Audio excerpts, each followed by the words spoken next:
Hey guys, tonight we journey into ancient Greece. Picture it. Vast, sun-kissed lands filled with towering columns, beautiful gods, and some seriously bizarre myths. Imagine you're walking through a bustling marketplace in Athens, the air thick with the scent of olive oil and wine, the hum of lively debates and sacred chants filling your ears. The marble statues stand proudly, their expressions frozen, yet if you listen closely, it feels like the gods themselves might just jump to life from the stone and whisper their stories.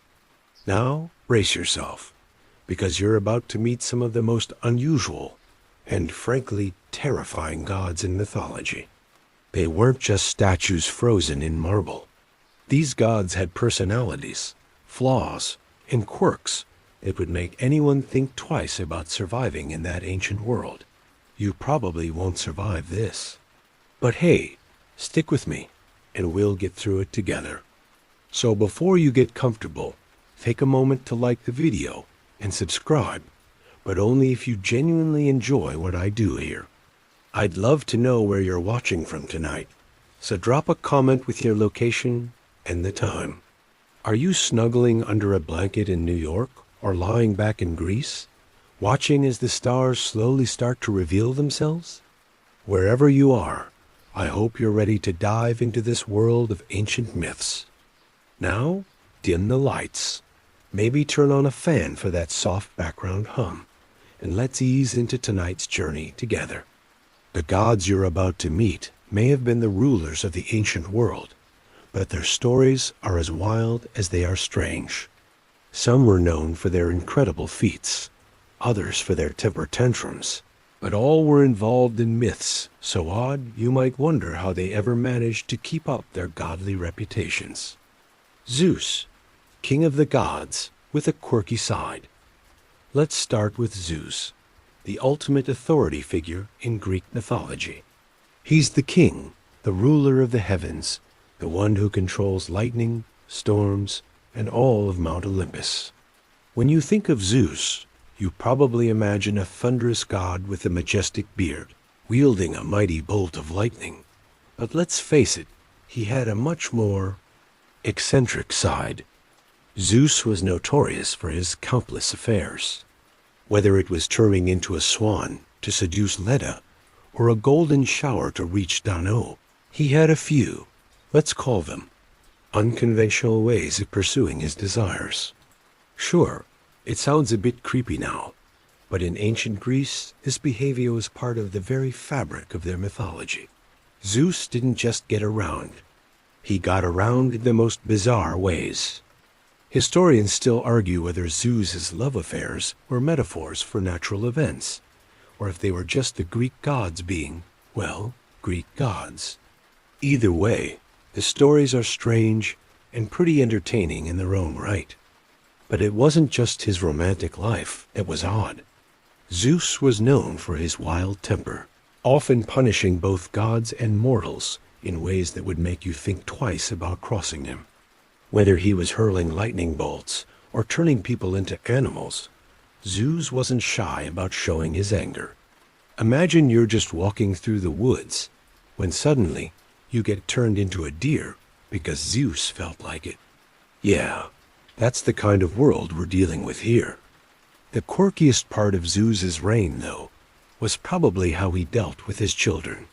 With all those affairs, he fathered a lot of gods and mortals, each with their own unpredictable traits. From Athena, who sprang fully grown from his head, to Hercules, who had to deal with his father's divine meddling, Zeus's parenting techniques were, let's say, unconventional. Zeus was also famous for splitting the heavens with his brothers after the Titan War, claiming the sky while Poseidon took the seas and Hades ruled the underworld. Talk about dividing up a family business. Historians still argue whether this decision reflected the ancient Greek view of the balance of power, or if it was simply Zeus wanting to maintain control over his own domain. Either way, Zeus made it clear. If you wanted a slice of the divine pie, you had to be powerful enough to stake your claim.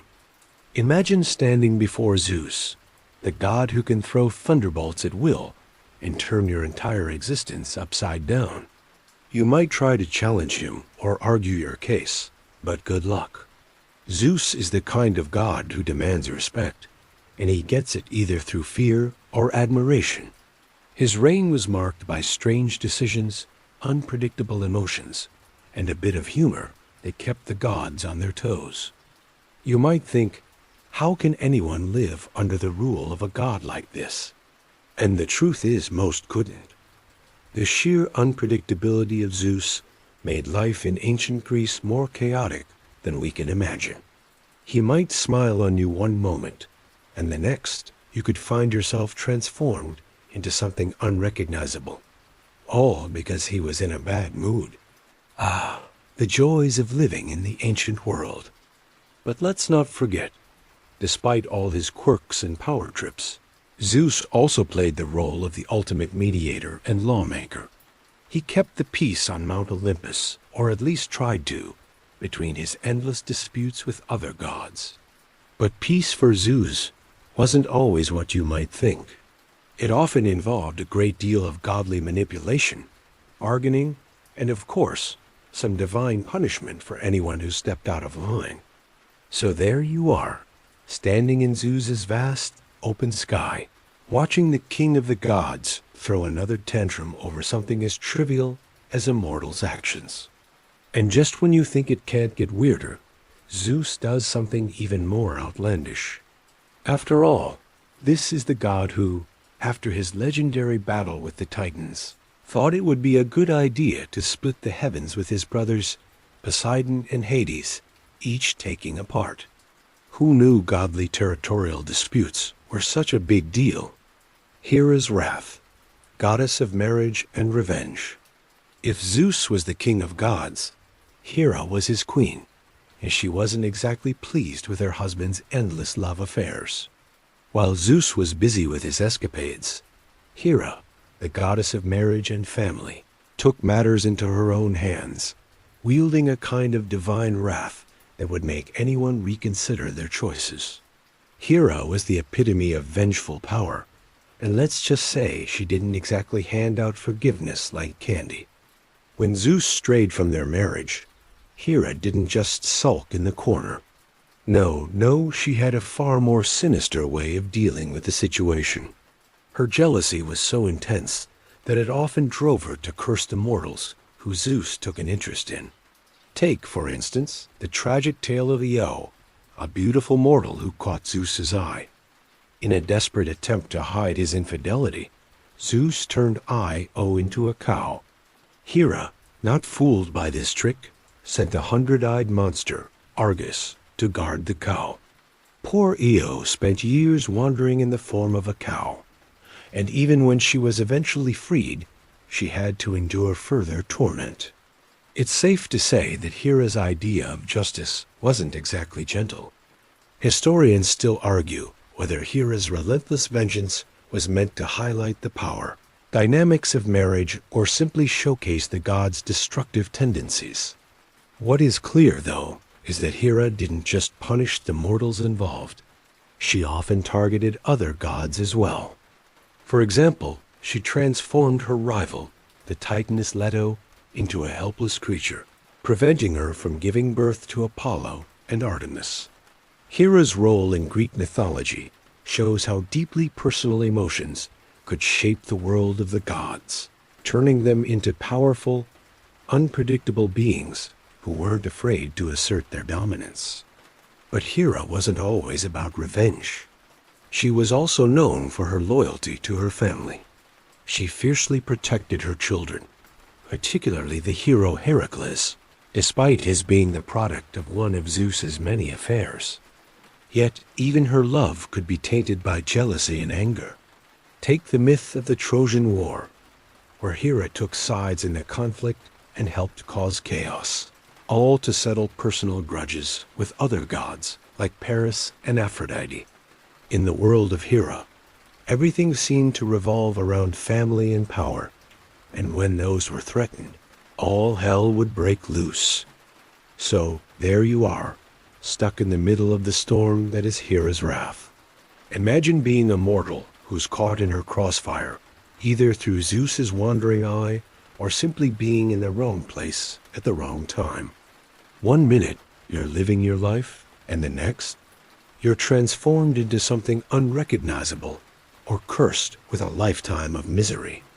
But hey, that's the way the Greek gods worked, wasn't it?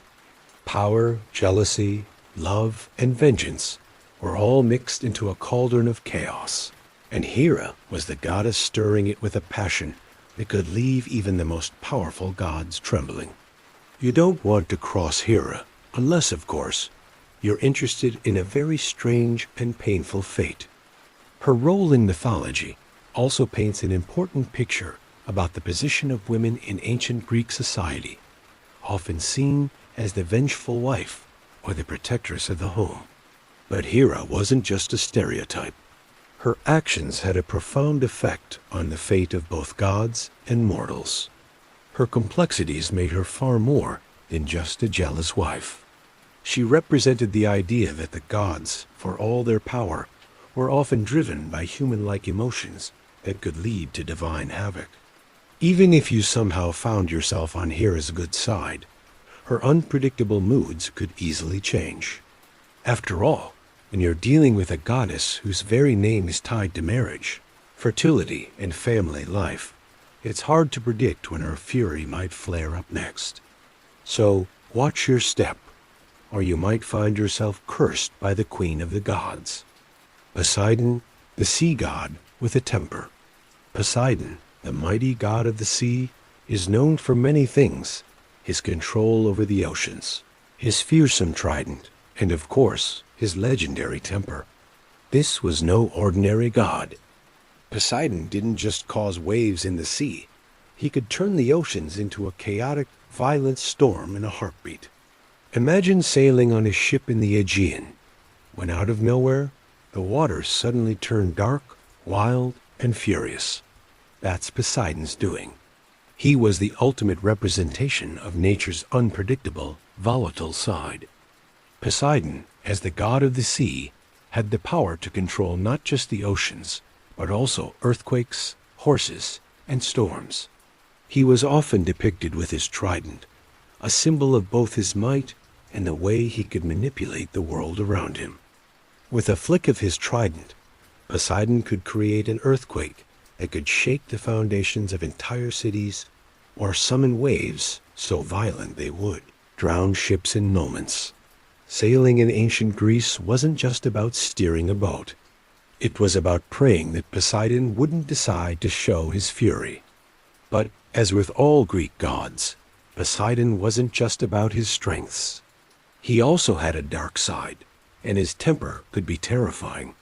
One of the most famous stories of Poseidon's wrath is in Homer's Odyssey, when Odysseus, a hero who had angered Poseidon, had to endure a decade-long journey just to get back home. Poseidon was relentless. His anger caused sea monsters, storms, and a host of troubles that prolonged Odysseus's journey. You couldn't simply apologize to Poseidon and move on. No, if you incurred his wrath, you'd be stuck facing endless trials.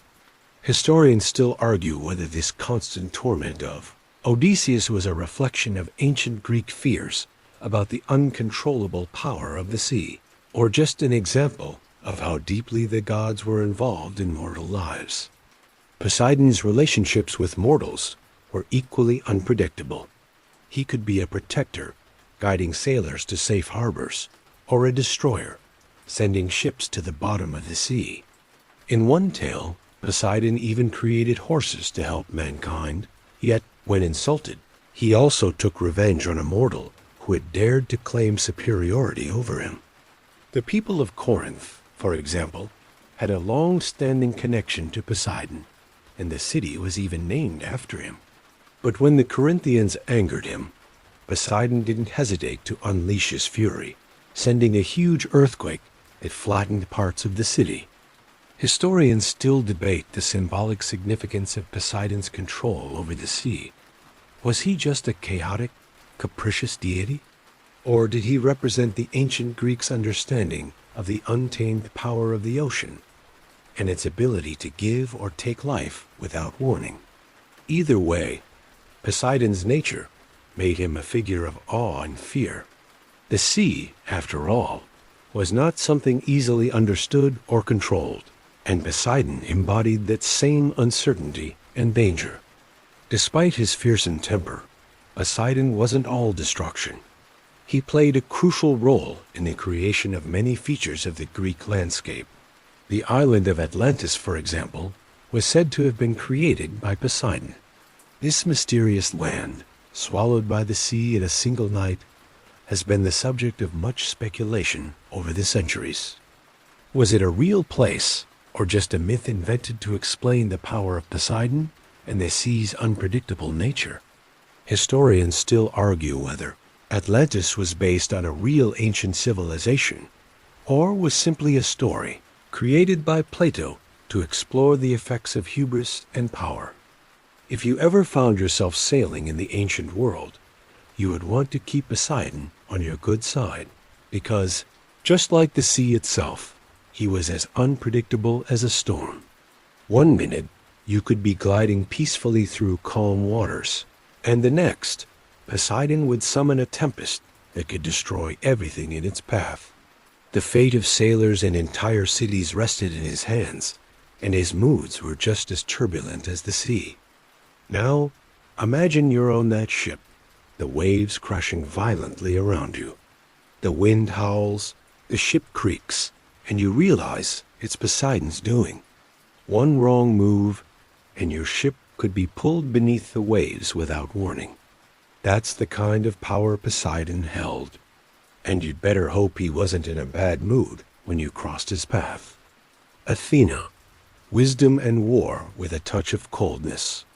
Now, let's move on to Athena, one of the most powerful and revered goddesses in Greek mythology. Known as the goddess of wisdom, courage, and warfare, Athena was not just a symbol of knowledge. She was also a warrior of unmatched skill. Picture her, standing tall in her armor, shield in hand, ready to lead the charge into battle. You might think she was all about peace and intellect, but this goddess could be just as ruthless as the fiercest warriors. It wasn't just her strategic mind that made her so revered. It was her ability to fight and protect the people of Athens. What set Athena apart from the other gods of war, like Ares, was her approach to battle. While Ares thrived on chaos and violence, Athena was the tactician, the one who planned every move meticulously, ensuring victory with minimal bloodshed.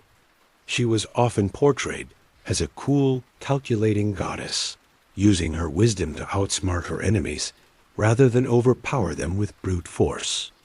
Historians still debate whether Athena's role as a goddess of war reflected a deeper cultural value in ancient Greece, perhaps showing that intelligence was just as important, if not more so, than strength in battle.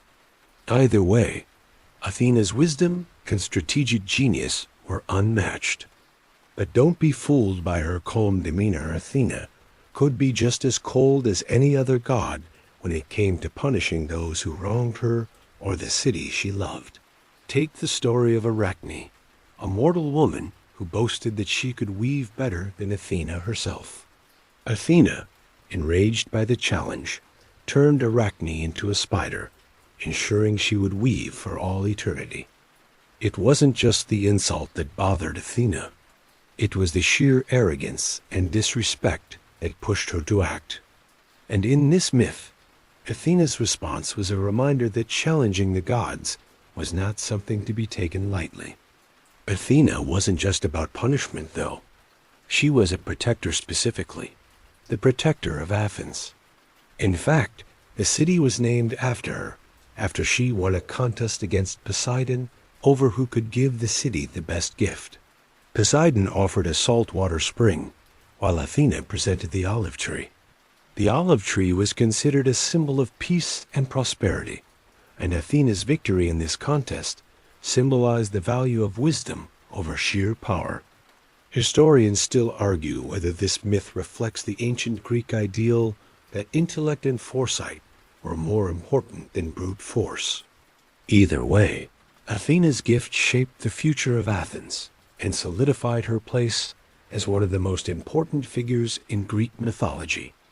But it wasn't just mortals who felt the weight of Athena's power.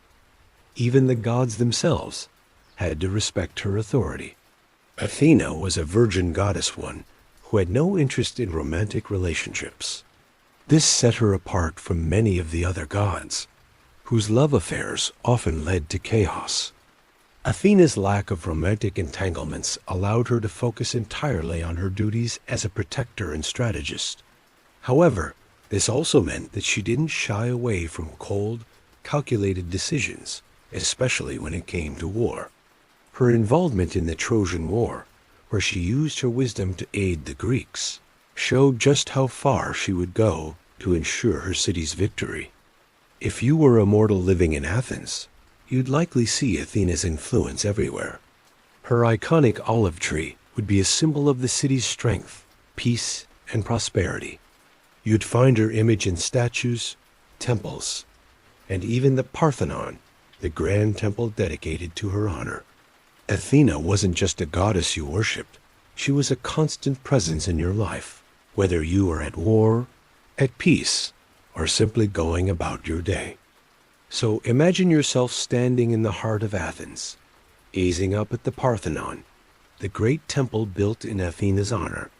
You'd feel her protection over you, a goddess whose wisdom and war strategies shaped the very city you live in. Athena was a goddess of many qualities, but above all, she represented the idea that intelligence and wisdom could lead to victory, whether in battle or in life. But be careful. While she was a goddess who could protect you, she was also one who would punish any who dared to challenge her or disrespect her city. Ares, god of war. More than just chaos. Ares, the god of war, is often portrayed as the quintessential violent, bloodthirsty deity, a god who thrives on conflict, chaos, and destruction. If you were to meet him on the battlefield, you'd likely be struck by his sheer aggression. Unlike Athena, who approached warfare with strategy and wisdom, Ares embraced the raw intensity of battle. He didn't strategize or plan. He charged in with reckless abandon, and his thirst for combat was insatiable. Where Athena was calm and calculating, Ares was pure unrestrained rage. Ares' reputation among both mortals and gods wasn't exactly stellar. Unlike Athena, who was revered and respected, Ares was feared and despised. The gods, especially the more strategic ones like Athena and Apollo, often viewed Ares as a nuisance rather than a valuable asset. In fact, he was often depicted as a god who only reveled in the bloodshed of war, with little regard for the consequences or the impact it had on the world. To the Greeks, war wasn't just about fighting. It was about honor, strategy, and protecting what you loved. Ares, however, was the embodiment of the chaos that war brought. Historians still argue whether his portrayal was meant to emphasize the ancient Greek perception of war as something to be endured, not celebrated. Despite his brutish nature, Ares wasn't without his moments of greatness. After all, he was a god of immense power, and his presence on the battlefield could turn the tide of war. He was the god who led armies to victory and struck fear into the hearts of enemies. But what made him truly dangerous wasn't just his might. It was his uncontrollable desire for conflict. Ares didn't fight for honor or justice. He fought because he loved the chaos of battle. For him, the thrill of war was an end in itself, and the aftermath was just collateral damage. There are many stories about Ares' involvement in wars, but one of the most famous is his role in the Trojan War. Ares sided with the Trojans, fighting fiercely against the Greeks. However, his passion for battle led him into the midst of a conflict that wasn't just about victory, it was about survival. During one of the most intense battles, Ares was struck by the Greek hero Diomedes, who, with Athena's guidance, wounded the god. This moment of humiliation showed that even Ares wasn't invincible, and it highlighted how the gods, despite their power, were still vulnerable to the mortal world's unpredictability. Historians debate whether Ares' role in the Trojan War and other conflicts reflected the ancient Greek view of war as a necessary evil, or whether it was a commentary on the destructive nature of human conflict. While Ares was often depicted as a god who thrived in the chaos of battle, his involvement in wars often ended in destruction and suffering. His presence on the battlefield wasn't about achieving peace. It was about indulging in the violence and chaos of war itself. Ares wasn't just a god of physical conflict. He was also the embodiment of the internal battles we face. His uncontrollable anger and desire for destruction could be seen as a metaphor for the rage that humans sometimes experience when caught in conflict. Whether it was the rage of a warrior on the front lines or the anger that bubbled up within families and societies, Ares represented the darker side of humanity, the side that often acts without thinking, driven by emotion and impulsive desire. But Ares also had a strange, almost tragic side to him. Though he was often seen as a god who embraced violence, he was deeply entwined with the lives of many mortals. He had several love affairs, most notably with Aphrodite, the goddess of love.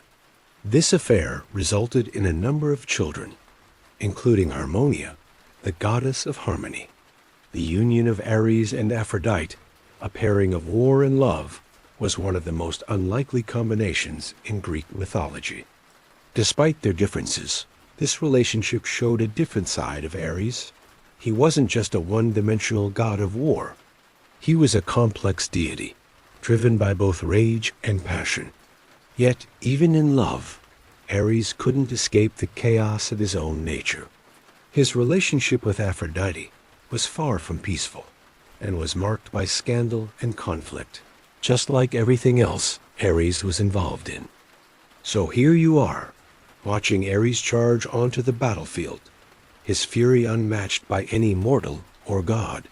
You might admire his strength, but you also know that his love for chaos will lead to devastation.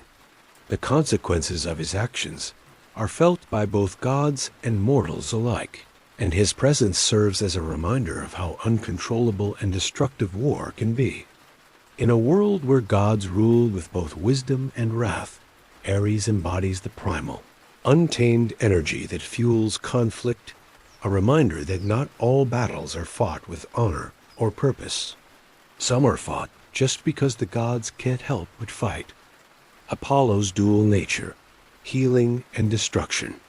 Next, we turn to Apollo, the golden god of the sun, music, poetry, and prophecy. Apollo, son of Zeus and the Titaness Leto, was revered for his many gifts. He was the god who could bring light to the darkest of days and heal the sick with a mere touch. Imagine basking under the warm rays of the sun, and you'd be thinking of Apollo. He wasn't just a god of warmth and light. He was also the god of reason, foresight, and knowledge. And yet, despite all his beauty and wisdom, Apollo had a darker side that could make you question his intentions. Apollo was also a god of destruction. While he could heal with his golden touch, he could just as easily bring plague and death. One of the most chilling myths surrounding Apollo is the story of his involvement in the Trojan War.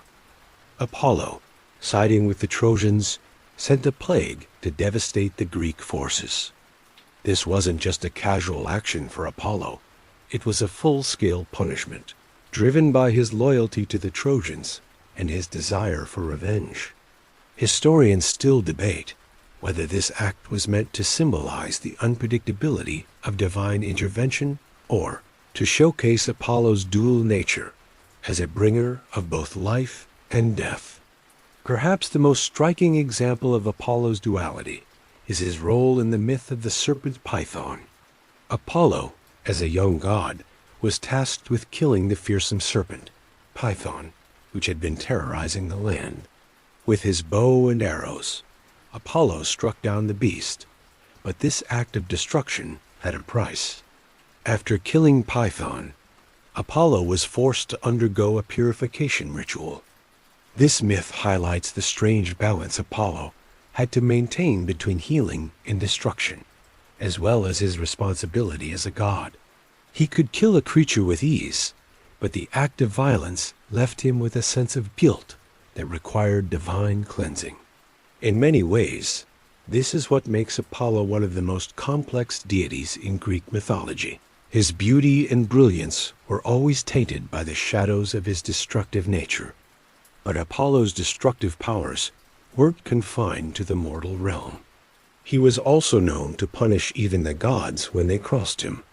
One of the most famous stories of Apollo's vengeance involves the tragic tale of Marsyas, a satyr who challenged Apollo to a music contest. Marsyas, who was gifted with a flute, believed he could defeat Apollo in a musical duel. Apollo, feeling insulted by the challenge, agreed to the contest, and the loser would face a dire consequence. Apollo played his lyre, while Marsyas played his flute. In the end, Apollo won, and in an act of brutal punishment, he flayed Marsyas alive, a gruesome reminder of Apollo's ability to bring destruction as easily as he brought beauty into the world. Historians still argue whether the story of Marsyas was meant to demonstrate Apollo's need to protect his divine status, or if it reflected the ancient Greeks' belief in the power of the gods to impose harsh consequences. What's clear, however, is that Apollo's vengeance was as swift and brutal as his healing powers were gentle. His ability to weave both creation and destruction into his character makes him one of the most interesting gods to study. But Apollo wasn't all destruction and punishment.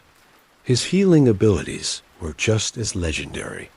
He was the god who could cure the sick and wounded, the one who brought the light of knowledge to those who sought it. In fact, many of the great healers in Greek mythology were said to have been trained by Apollo himself. His twin sister Artemis shared many of his qualities, but while Apollo represented civilization and reason, Artemis was more aligned with nature and wildness. Together, they embodied the balance between life and death, creation and destruction, wisdom and chaos. If you were a mortal caught in a difficult situation, Apollo could be the god to call upon. You might pray to him for guidance, for healing, or even for protection against the harsh forces of nature. But even as you prayed for Apollo's aid, you would know that his actions were not always predictable. He might save you, but he could just as easily punish you if you angered him. After all, a god who controls both the sun and the plague is a god whose nature cannot be easily defined by any single word or action.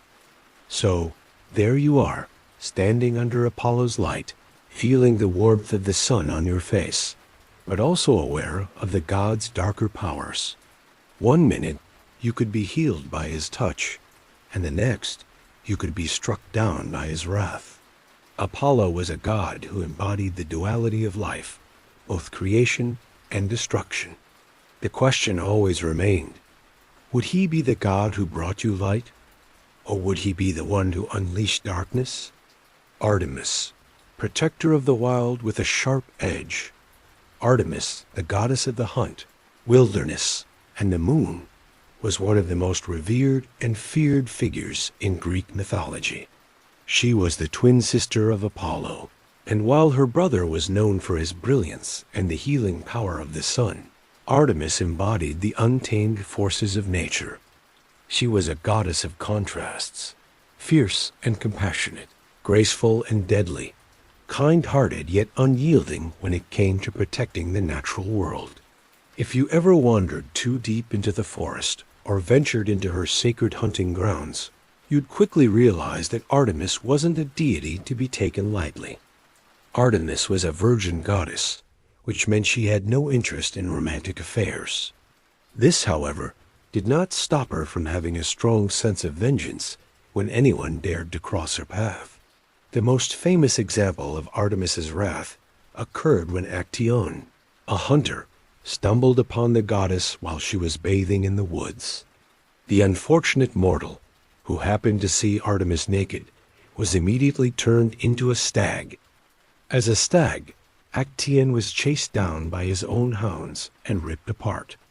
This myth highlights Artemis's protective nature over her privacy, her purity, and her domain. She was a goddess who demanded respect, and any transgression against her would not go unpunished. Historians still argue whether this myth of Actaeon reflects the ancient Greek belief in the sacredness of virginity, or simply emphasizes the consequences of disrespecting a god. Either way, it's clear that Artemis's temper was as sharp as her bow, and she wasn't afraid to take drastic action if someone violated her boundaries. Her hunting skills were unparalleled, and it was said that no creature, mortal or divine, could escape her deadly aim. Whether it was a bear, a boar, or a human who had wronged her, Artemis was always prepared to strike when necessary. But Artemis wasn't just a goddess of retribution. She was also a protector of young women, children, and the wild animals she cared so deeply for. Many myths speak of her protecting mortals who were either in danger or who sought her out for help. In one story, she saved the life of the young princess Iphigenia, who was about to be sacrificed by her father, Agamemnon, to appease the gods for favorable winds in the Trojan War. Artemis, moved by the princess's innocence, intervened at the last moment and transported her to a distant land, saving her life. This aspect of Artemis, as a protector, shows the more compassionate side of the goddess one, who fought not for glory or power, but for those she cared about, particularly the vulnerable and innocent. In the ancient Greek world, Artemis was also seen as a goddess of childbirth, despite her vow of virginity. This paradoxical nature made her one of the more complex deities, embodying the wildness of nature, and yet having a nurturing side. As a goddess associated with both life and death, she balanced the two realms with grace. Her ability to both protect and destroy mirrored the natural world itself, where birth and death coexist in an eternal cycle. Artemis's worshippers often viewed her as a figure of independence and strength, someone who could conquer both the wild and the societal constraints placed on women in the ancient world. Artemis's love for nature was also reflected in her role as the goddess of the moon.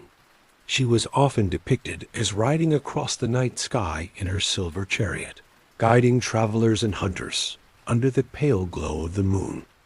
In this role, Artemis was a symbol of mystery and solitude, representing the darker, untamed forces of the night. For those who sought the protection of the moon, Artemis was their guide, leading them through the shadowed paths of the forest or across the open sea. Her presence was calming yet ominous, a reminder that the wilderness was a place of beauty, but also one of danger. Imagine yourself standing on the edge of a dense forest under a moonlit sky, the light of Artemis casting an ethereal glow over the landscape. As the winds rustle the trees, you might feel her presence, both calming and intense, as though the forest itself is watching you. The idea of Artemis is a constant reminder that the wild, while breathtaking, is also unpredictable and fiercely protected by its goddess. If you respected her domain, she would protect you. But if you trespassed, her wrath would strike without warning, as swift and deadly as the arrows she so expertly released. In the end, Artemis was not a goddess of mercy. She was a protector of boundaries, both physical and moral. While her acts of vengeance could seem harsh, they were always motivated by a deep-seated sense of justice and respect for the natural world. She wasn't a goddess who let anyone off the hook easily, and she didn't tolerate disrespect. Whether you were a mortal hunter, a fellow god, or even a proud king, Artemis made it clear. You lived by her rules, or you paid the price. Hermes, trickster god with a business mind. Now, let's talk about Hermes, the god of travelers, thieves, merchants, and messengers, a figure who balanced wit, charm, and mischief with a surprising level of intelligence. Hermes was one of the most versatile gods in the Greek pantheon, but what really made him stand out was his dual nature. He was a god who could both deceive and assist, making him an indispensable figure in both divine and mortal affairs. Hermes was known for his incredible speed, often depicted with winged sandals that allowed him to travel between the realms of gods and mortals in the blink of an eye. As the messenger of the gods, Hermes delivered messages from Mount Olympus, but he also had a more mischievous side. He was a trickster, and his pranks were legendary. One of the most famous stories about Hermes involves his birth. According to myth, as soon as he was born, Hermes managed to escape his cradle, steal Apollo's cattle, and even invent the lyre, all within hours of being born. And when Apollo caught him in the act, Hermes used his wit to talk his way out of trouble, eventually gifting Apollo the lyre in exchange for the stolen cattle. It was a classic move from Hermes, combining his cleverness with his innate ability to charm and deceive. Historians still debate the symbolic meaning of Hermes' trickster nature. Was he merely an archetype of cunning and mischief? Or did his actions represent the unpredictability of fate and the ever-changing nature of human life? Some scholars believe that Hermes' tricks were meant to show that intelligence, rather than brute force, could often outmaneuver more powerful figures, while others argue that Hermes represents the complex relationship between humans and the gods, where the lines between good and evil are often blurred. Either way, Hermes' antics were not only entertaining, but essential to the dynamics of the divine world. While Hermes was undoubtedly a trickster, he was also a god with a significant role in commerce and trade. As the god of merchants, he was often depicted as the patron deity of those who traveled and exchanged goods, ensuring that trade went smoothly and without theft. This is why Hermes was so important to ancient Greece's economy. He was the divine protector of anyone who worked in business, whether they were sailors trading goods across the Mediterranean or merchants in the market selling everyday items. In a way, Hermes helped facilitate the flow of culture, ideas, and wealth across the ancient world. But make no mistake, his dealings were often as slippery as his nature. Just because he was a god of trade didn't mean he wasn't also negotiating in his own best interest. Despite his often light-hearted and mischievous nature, Hermes was also a god of profound importance. As the god who could traverse the boundaries between life and death, he was the guide of souls, leading the deceased to the underworld. In this role, Hermes acted as a bridge between the realms, helping to maintain the balance between the mortal world and the divine.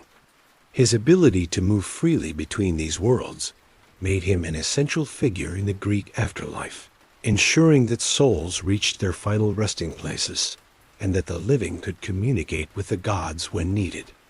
But while Hermes helped the dead, he also had an important role in the lives of the living.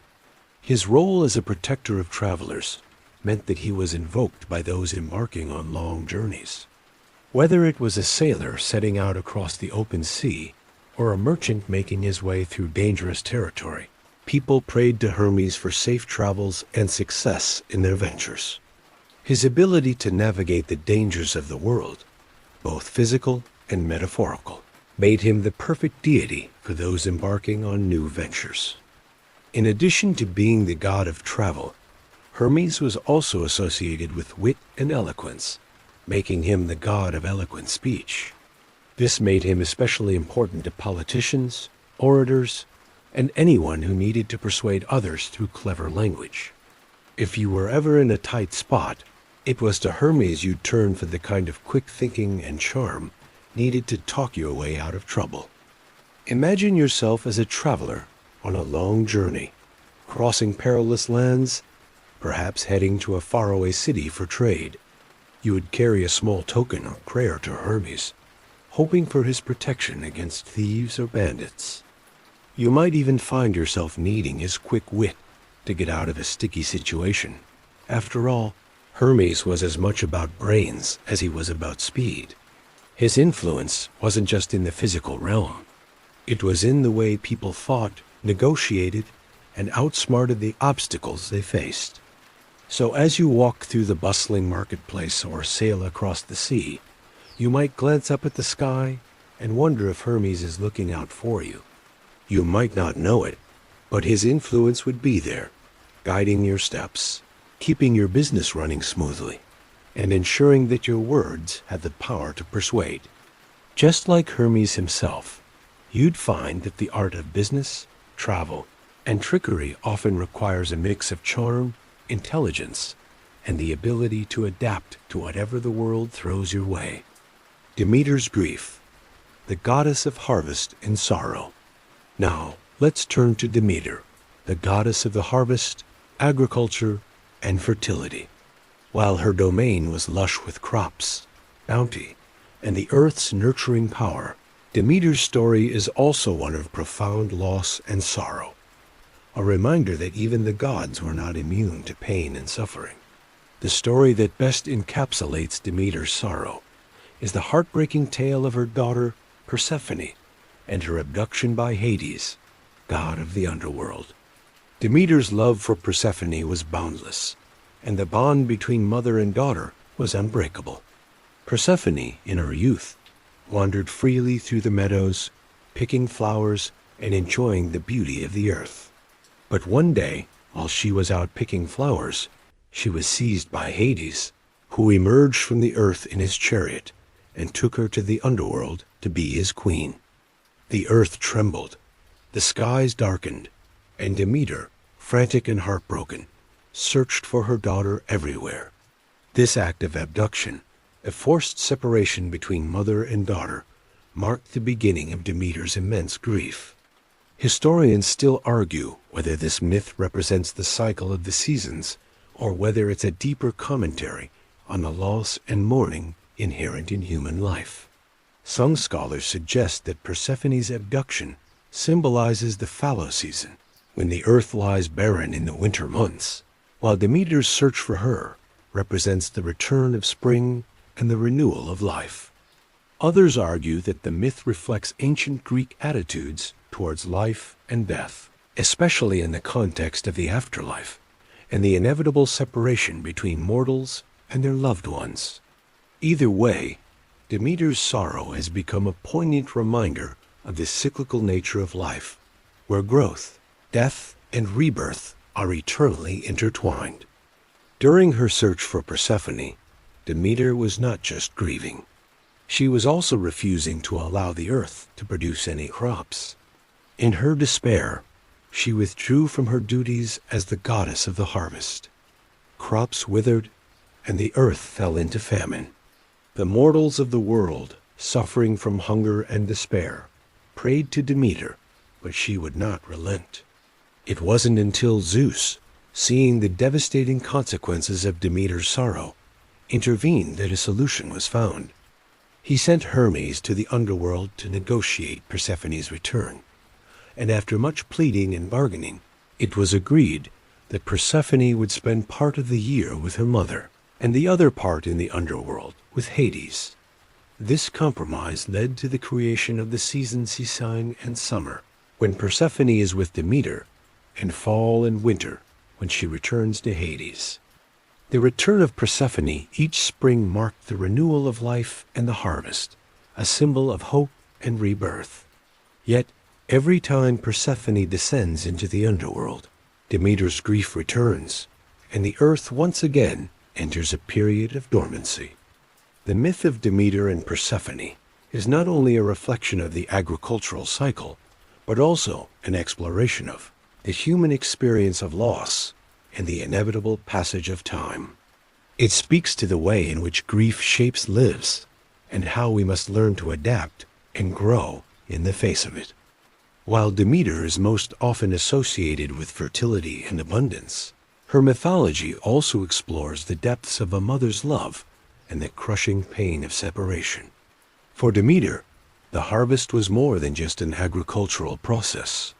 It was a symbol of her relationship with Persephone, a bond that transcended the mortal world and connected her to the cycles of nature.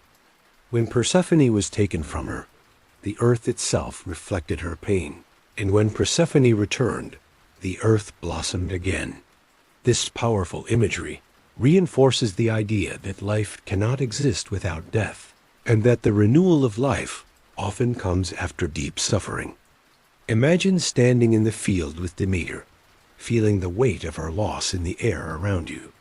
As the earth seems to dry up and wither, you understand the deep sorrow she carries, one that is echoed in every fallow field. And then, as you watch the first shoots of spring push through the soil, you know that the return of Persephone is imminent, and with her, the earth will bloom once again. Demeter's grief is not a permanent state, but a necessary part of the natural order, reminding us that life is constantly shifting between moments of renewal and loss. So, next time you see the flowers blooming in spring, or the harvest ripe for picking, remember that Demeter's grief lingers just beneath the surface of the earth, and it's only through the cycles of nature that we are reminded of the enduring nature of love, loss, and rebirth. Hades, the underworld's ruler with a sense of humor. Hades, the god of the underworld, is often misunderstood. While he is traditionally viewed as the dark and brooding ruler of the dead, there's more to Hades than just his role as the god of death. Sure, he presides over the shadowy realm where souls go after they depart from the mortal world. But Hades was not exactly the grim, soulless figure that many imagine.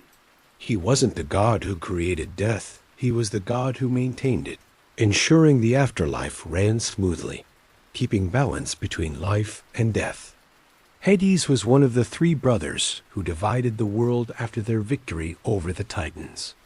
Zeus claimed the heavens, Poseidon took the seas, and Hades, by default, became the ruler of the underworld. This division wasn't entirely by choice. Hades was often depicted as having the most unfortunate realm, as he ruled over a land of souls and darkness. While his brothers got the more glamorous parts of the world, Hades was forced to remain in his kingdom, isolated and far from the realm of the living. And yet, he didn't seem to mind. His domain was orderly, controlled, and, well, rather secure. Historians often debate the true nature of Hades' character. Was he simply a fearsome god whose cold rule embodied the inevitability of death? Or did he represent the Greek understanding of the afterlife, where death was neither something to be feared nor something to be celebrated, but simply a natural part of existence? One theory is that Hades represented the concept of fate, showing that life inevitably ends, but what matters is how we live. It's said that Hades wasn't as vengeful or wrathful as some of the other gods. He didn't go out of his way to torment people. Instead, his role was to provide stability in the underworld, ensuring that souls remained where they belonged. Of course, Hades was most famous for his abduction of Persephone, the beautiful daughter of Demeter. This tale is often seen as one of the more tragic and heart-wrenching stories in Greek mythology, as it centers on the painful separation between a mother and her daughter. However, what's often overlooked is that Hades didn't take Persephone because he was a heartless villain. In fact, Hades is often depicted as being deeply in love with Persephone, and his desire to make her his queen was not one of mere conquest, but rather of a longing to share his solitary existence with someone. Their relationship wasn't without its conflicts. Persephone, after all, didn't exactly want to stay in the underworld, but over time, Hades grew fond of her, and they became a formidable couple. Hades wasn't the jealous or abusive type. In fact, he was often depicted as a god who simply wanted a companion in his vast, empty domain. In the myths, Hades also shows a surprising sense of humor. While his kingdom was dark and somber, he wasn't a god without amusement. Take the story of Sisyphus, the king who was condemned to roll a boulder up a hill for eternity. Sisyphus had tricked death twice, and as punishment, he was forced to perform an endless task that he could never complete. It was a form of eternal punishment, but some versions of the story suggest that Hades may have taken a certain wry pleasure in Sisyphus's endless torment.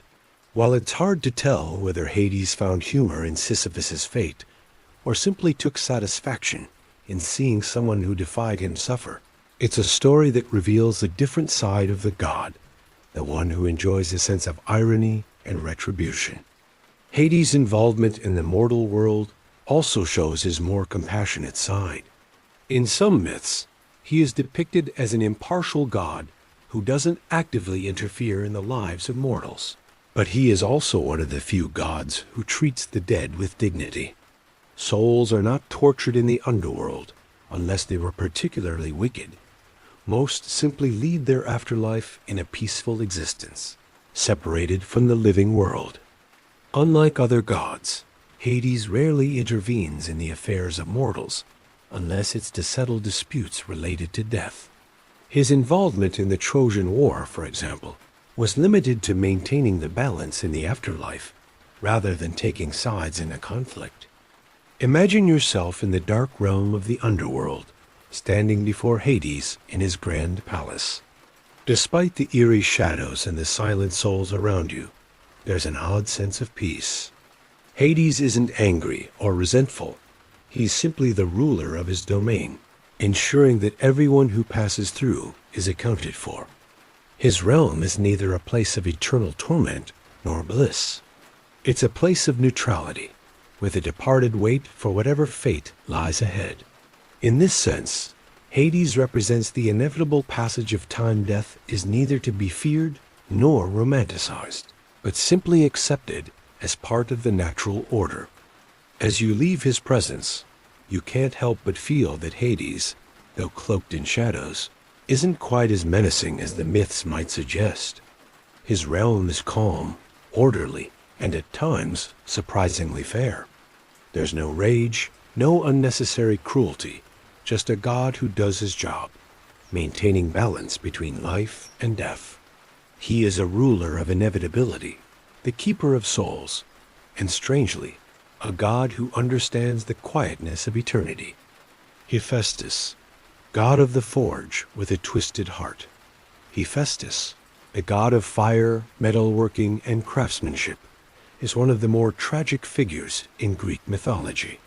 Often depicted as a god with a limp, Hephaestus is not the imposing, powerful deity we might expect from a god of fire. Instead, he was a master artisan, the creator of magical weapons and intricate pieces of art that the gods themselves would use. His work was brilliant, and his creations were often imbued with great power. But despite his genius, Hephaestus's life was marked by rejection, betrayal, and heartache, a stark contrast to the fiery, destructive nature we might associate with a god of fire. Hephaestus was the son of Zeus and Hera, but his birth story is a bit unusual. According to some versions of the myth, Hephaestus was born deformed, with an unattractive appearance and a limp. Hera, ashamed of her son's appearance, cast him out of Mount Olympus, sending him to fall to earth. In some stories, Hephaestus landed in the sea, where the goddess Thetis and her sisters raised him, teaching him the skills of metalworking. This early abandonment by his mother set the tone for Hephaestus's life, as he was frequently treated as an outsider, even among the gods. It wasn't just his physical deformities that set him apart, but also the way he was often left to work in isolation, crafting divine objects without ever being truly accepted by the other gods. Historians often point to Hephaestus's isolation as symbolic of the role of craftsmen and artisans in ancient Greek society. While the gods were revered for their power, Hephaestus's role as an artisan represented the unsung laborers, the creators whose work supported the very foundations of society. yet whose contributions were often overlooked. Hephaestus wasn't a god who sought fame or glory, but rather one who worked tirelessly, creating beautiful things that would ultimately be used by the more powerful gods. His role as a craftsman, often overlooked by the other gods, parallels the real-world struggles of those in creative and laborious professions, who are sometimes relegated to the shadows despite their invaluable contributions. Despite his brilliance, Hephaestus was not without his own personal tragedies. One of the most well-known stories about him is his marriage to Aphrodite, the goddess of love and beauty. Though Hephaestus crafted magnificent treasures, including Aphrodite's magical girdle, his marriage to her was far from ideal. Aphrodite, ever the goddess of beauty, was unfaithful to Hephaestus, having an affair with Ares, the god of war. In one of the most famous myths, Hephaestus, in a fit of rage and humiliation, crafted an elaborate trap to catch the two lovers in the act. He then exposed them to the other gods, revealing their infidelity in a dramatic and somewhat cruel fashion.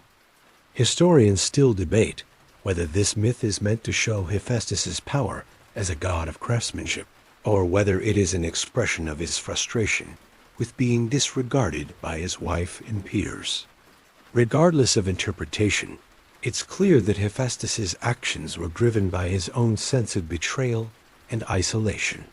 In the context of Greek mythology, this myth reveals the tension between love and desire, showcasing how even the gods were not immune to the complexities of relationships. Despite the heartbreak he endured in his marriage, Hephaestus was a god of immense creativity and invention. His forge was a place of incredible power, where he created weapons and armor for the gods, including the infamous shield of Achilles, which would play a pivotal role in the Trojan War. Hephaestus's creations were legendary, not just for their beauty, but for their deadly effectiveness. The gods' weapons, crafted by Hephaestus, were often as much a part of their divine nature as their immortality. In this sense, Hephaestus was more than just a creator. He was the essential force behind many of the gods' powers. His skill in the forge made him a crucial figure in the divine hierarchy, even if his personal life was filled with rejection and sadness. Imagine entering Hephaestus's forge, the heat radiating from the fiery furnace, the sounds of metal striking metal filling the air. You would feel the intensity of the craftsmanship that flowed from Hephaestus's hands, each weapon, each piece of art imbued with divine magic. There would be an undeniable energy in the room, a reminder of the immense talent and creativity that came from someone who had been cast aside by his own mother, rejected by his wife, and yet still managed to create things of unimaginable power. Despite his personal heartaches, Hephaestus remained one of the most respected gods, not for his outward beauty or strength, but for the incredible craftsmanship that flowed from his forge. Hephaestus's life, marked by rejection, isolation, and betrayal, shows that even the gods had their flaws and struggles. He wasn't the powerful, handsome god you might imagine. Instead, he was the unsung artisan whose work built the very weapons that made the gods mighty. His story serves as a reminder that genius often comes from hardship, and that beauty can emerge even from the most difficult circumstances. Dionysus, god of wine and chaos. Dionysus, the god of wine, revelry, and madness, is one of the most enigmatic and complex deities in Greek mythology. While his domain might seem to revolve around the joyous celebration of life festivities, intoxication, and ecstatic liberation, there's a darker, more chaotic side to Dionysus that is often overlooked. He wasn't simply the god of drunken revelries and dance. Dionysus was a god who represented the blurring of boundaries between the human and the divine, the rational and the irrational. His myths are filled with wild, ecstatic celebrations that turn into uncontrollable madness, leading to both divine joy and horrific destruction. Dionysus, son of Zeus and the mortal Semele, had an unusual birth. According to myth, his mother was killed by a thunderbolt from Zeus before she could give birth, and Dionysus was saved by Zeus, who stitched him into his thigh to complete the pregnancy. As a result, Dionysus was both a mortal and a god, a figure who straddled both worlds. This dual nature made him an outsider in some respects, both revered and feared for his ability to inspire wild abandon and frenzy among mortals.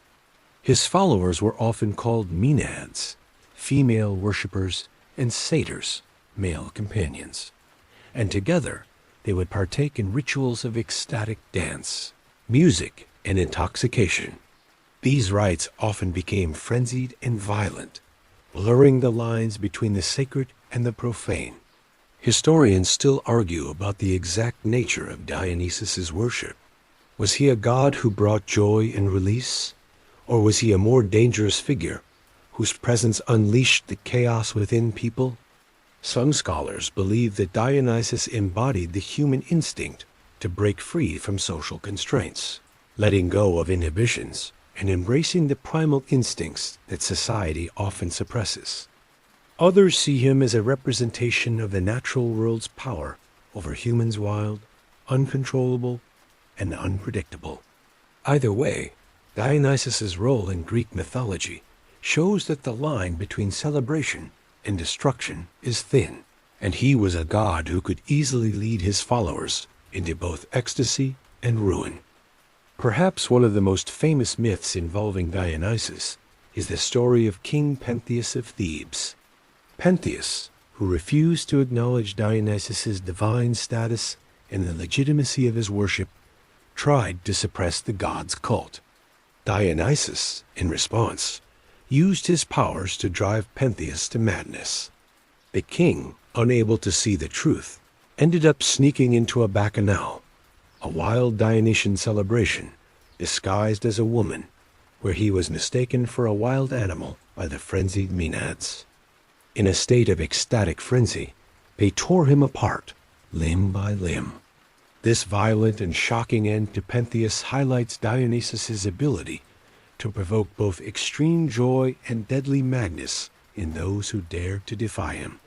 Historians still debate whether the myth was meant to showcase the destructive power of divine ecstasy, or to serve as a warning about the dangers of denying the natural, uncontrollable forces within human nature. Dionysus's ability to inspire such chaos didn't just affect mortals. Even gods were vulnerable to his influence.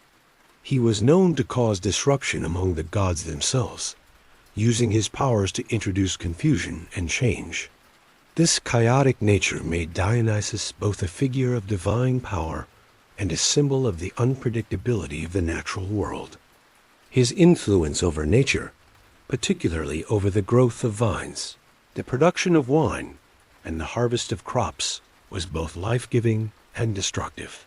Wine, for example, was considered a gift from Dionysus, but it could also lead to drunken violence and madness if consumed in excess. Despite his wild nature, Dionysus also had a gentler side. He was considered a god of rebirth, fertility, and renewal. Wine was not only a means of intoxication, but also a symbol of transformation, of turning the ordinary into the extraordinary. Dionysus's influence over the harvest meant that he was also a god who could bring abundance to the land, ensuring that crops would grow and that there would be enough to sustain the people. In this way, Dionysus was as much a symbol of prosperity as he was of wild indulgence. Imagine yourself at one of Dionysus's festivals, the sounds of music and laughter filling the air as you join the Maenads in a frenzy of dance and song. The lines between reality and ecstasy begin to blur as the wine flows freely, and you can feel the intoxicating power of Dionysus coursing through your veins. But as the night wears on, you can sense that the celebration might tip over into madness, and the joy could quickly turn into chaos. That's the nature of Dionysus, a god whose influence can bring both freedom and destruction, depending on how it is embraced. In his world, the boundaries between life and death, joy and madness, pleasure and pain, are never clear, and it's easy to lose yourself in the wild abandon he inspires. Dionysus's myth is a reminder that there are forces within us that are both creative and destructive. He represents the part of human nature that longs for release, for letting go of the rules and allowing the world to be consumed by passion and chaos. But in that passion, there is also the potential for ruin, as Dionysus's wild celebrations often showed. Dionysus was the god who taught the Greeks that joy and madness were two sides of the same coin, and that in the ecstasy of life, there is always the risk of destruction. Hecate, goddess of magic with dark secrets. Hecate, the goddess of magic, witchcraft, and the moon, is one of the most mysterious and powerful figures in Greek mythology. Unlike many of the other gods, Hecate was often associated with the darker, more shadowy aspects of life. She ruled over the night and the unseen forces that governed the mystical and the unknown. Whether it was through her mastery of magic, her ability to see into the realm of the dead, or her role as a guide for travelers in the night, Hecate was a goddess who commanded both fear and respect. Hecate was often depicted as a three-bodied figure, symbolizing her control over the past, present, and future, or as a goddess with the ability to see in all directions. This imagery reflected her role as a goddess who could traverse the boundaries between life and death, light and dark, the known and the unknown. She was frequently associated with crossroads, places where important decisions were made and where mortals could call upon her for guidance. In these moments, she could either guide a person toward the right path or lead them into darkness. Historians still argue whether Hecate's association with crossroads represented a literal choice between paths or a more symbolic representation of the human experience, the constant decisions we must make that shape our fate. In either case, her role in Greek mythology was as a guide for those who sought to understand the mysteries of the world. But Hecate wasn't just a goddess of fate and magic. She also had a dark and unsettling side. As the goddess of witchcraft, she was often invoked by witches and sorcerers who sought to harness her power for their own purposes. Unlike other gods who are known for their benevolence or their ability to intervene in mortal affairs, Hecate was often portrayed as a more neutral figure, one who could help or harm depending on how she was approached. Her magic was not inherently evil, but it was potent, and her gifts came with a price. Those who sought to use her power risked falling into darkness themselves, as they might find themselves consumed by the very forces they sought to control. Hecate's relationship with the dead is another reason for her association with mystery and fear. As a goddess of the underworld, she was connected to the spirits of the deceased, and her ability to summon and control the dead made her both a protector and a harbinger of the afterlife. One of the most significant myths involving Hecate is her role in the abduction of Persephone. While Demeter was mourning her daughter's kidnapping, it was Hecate who guided Demeter through the dark underworld and helped her negotiate Persephone's eventual return. But even in this seemingly compassionate role, Hecate's power was rooted in darkness. She could see into the realms of the dead, and it was through her influence that Demeter was able to find her daughter. Historians often debate the role of Hecate in ancient Greek religion. Some believe that she represented the untapped, primal power of the earth, while others see her as a figure who governed the subconscious, a goddess of dreams and hidden knowledge. Her association with the moon also ties her to the natural cycles of life and death, where darkness and light are always in flux. In this sense, Hecate embodies the unknown, the hidden truths that lay beneath the surface of the visible world. Her domain was not the day, but the night, and she ruled over the mysteries that could only be uncovered in the shadows. Hecate's influence extended beyond the mortal realm. In the world of the gods, she was both respected and feared, and even Zeus acknowledged her power. In one myth, it is said that Hecate helped the gods during the Titanomachi, the war between the Olympians and the Titans. Despite her darker associations, she was a figure who played a crucial role in maintaining the balance between the divine and the mortal realms. Her actions were often necessary, even if they were unsettling. Imagine standing in the moonlit darkness, the cool night air around you as you call upon Hecate's name. The crossroads are before you, the decision weighing heavy on your mind. Will you choose the right path, or will you be lured into the unknown, where secrets and magic await? Hecate's presence is not one of immediate warmth or comfort, but it is one of great power. She offers knowledge and guidance, but with it comes the responsibility of what you choose to do with that knowledge. In this realm of shadows and mysteries, Hecate is both the guide and the keeper of secrets, showing you the world's hidden depths, while always reminding you that with power comes darkness. Hecate's mythology teaches us that there is power in the unknown, and that the search for truth often involves confronting the shadows. She is not just a goddess of witchcraft or the underworld. She is a reminder of the mysteries of life that we may never fully understand, but can never escape. Her power is quiet, subtle, and dangerous, and those who seek her guidance must be prepared to embrace the unknown.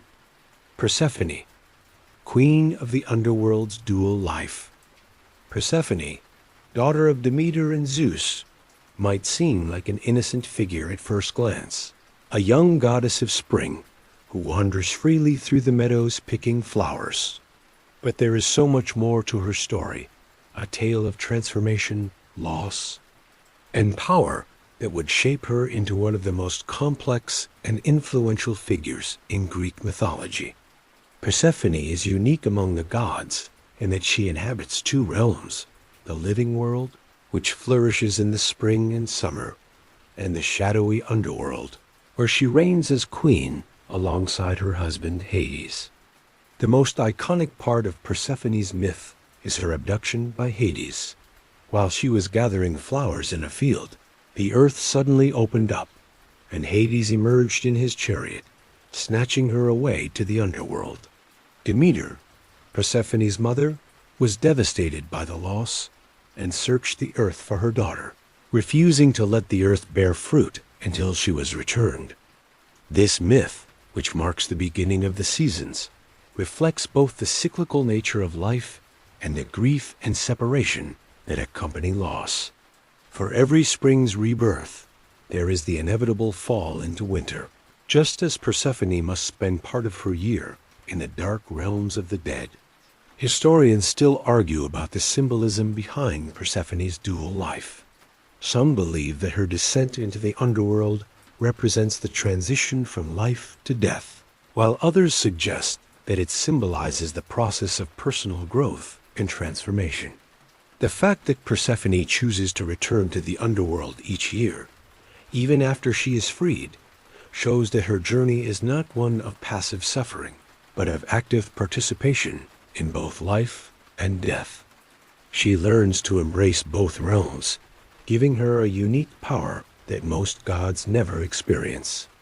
Persephone's transformation from a naive maiden into the queen of the underworld shows her ability to adapt to circumstances, to accept both light and dark, and to become stronger through each of her experiences.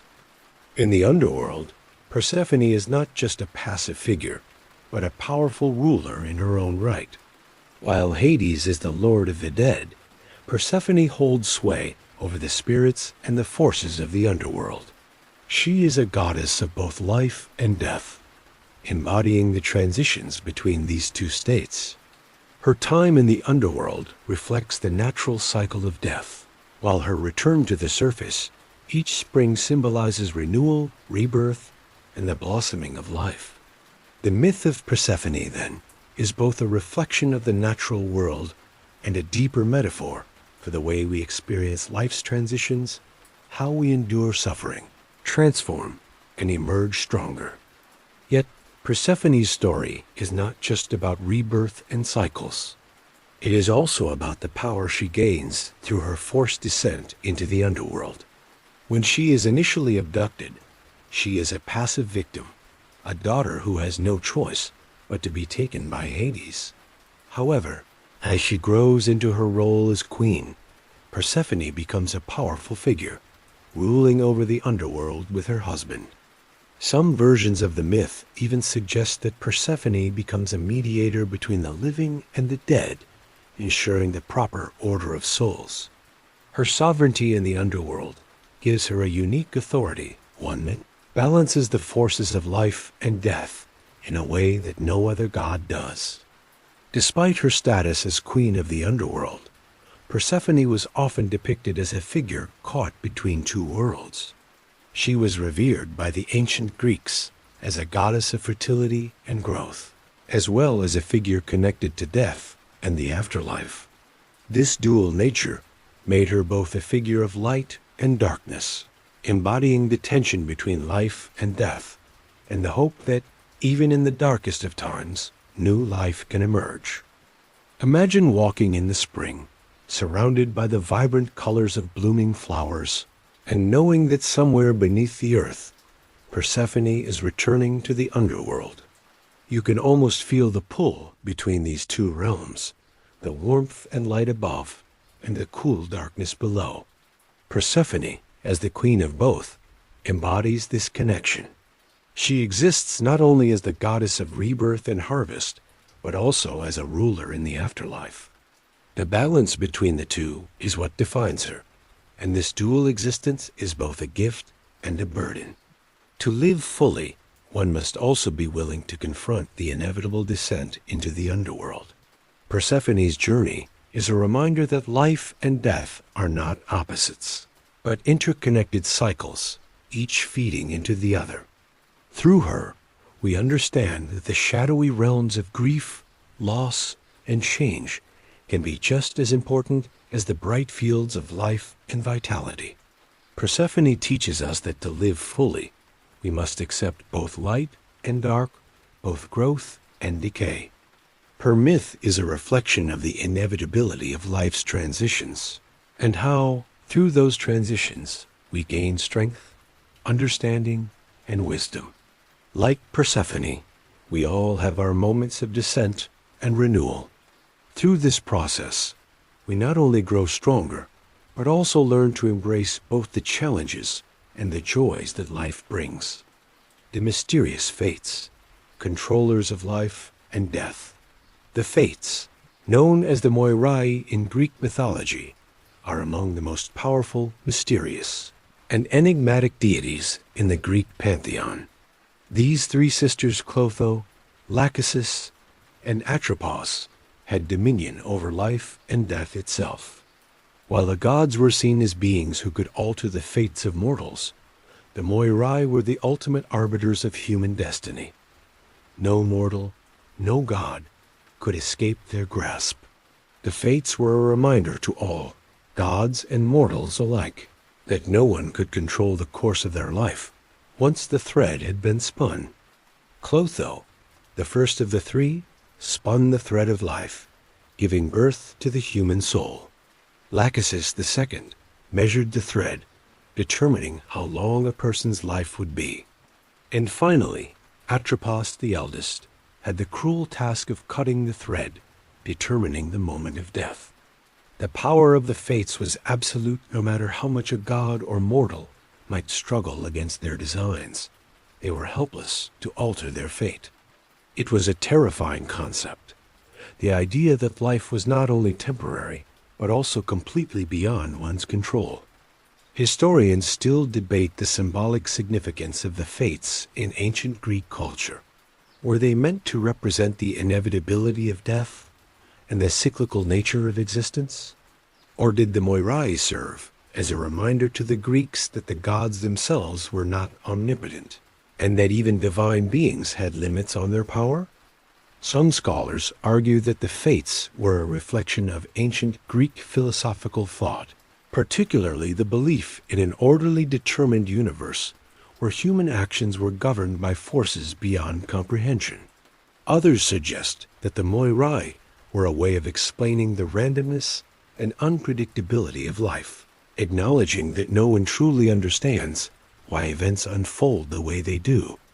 The fates' role was to keep the natural order in check, and they were often depicted as weaving, measuring, and cutting threads.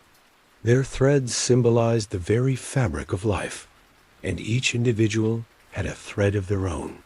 Even the gods were subject to their power.